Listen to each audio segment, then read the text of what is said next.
ବୁଝିଲ ପିଲାମାନେ ଆମେ ତ ଏ ବର୍ଷ ନୂଆ ବର୍ଷ କିଛି କରିପାରିଲେନି କଣ ପାଇଁ କହିଲ ତମମାନଙ୍କର ଗାଣ୍ଡି ଠିକ ନାହିଁ ଆଉ ସେ କଥା ଛାଡ ଆଜି କି ବାର ମଙ୍ଗଳବାରଟି ଆଜି ଭୋଜିଟା କରିଦବା ଆଉ ଦେଖ କଣ କଣ ହବ ହେଲା ସରୁ ରାଇସ୍ ଟିକେ କରିବା ଚିକେନ ଟିକେ କରିବା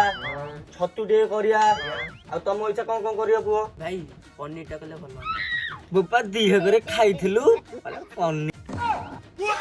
ଚିକେନ ଟା ଟିକେ କରିଦବା ଆଉ ଟିକେ ଚୁଙ୍ଗୁଡି ମଲାଇ ଟା ଟିକେ କରିଦବା ଆଉ ମଲେଇ ଖାଉଛ ବଢିଆ ଲଗୁଥିବ ଆଉ ତୁ କାହିଁ ରହିଲୁ ତୁ କଣ ଅଛି ଯଦି କହିଦେ ବାକି ରହିଲା ତୋର ତମେ ଯୋଉ ଏତେ ଯଦି କରୁଛ ତାହେଲେ ବଟର ଚିକେନ ଟା କରିଦିଅ ବଟର ଚିକେନ ଗାଁରେ ଚେର ହେଇଗଲାଣି ପିଲାର ବଟର ଚିକେନ ଖାଉଛି ଆଉ ମଲେଇ ଖାଉଛି ସିଏ ଆଉ ତୁ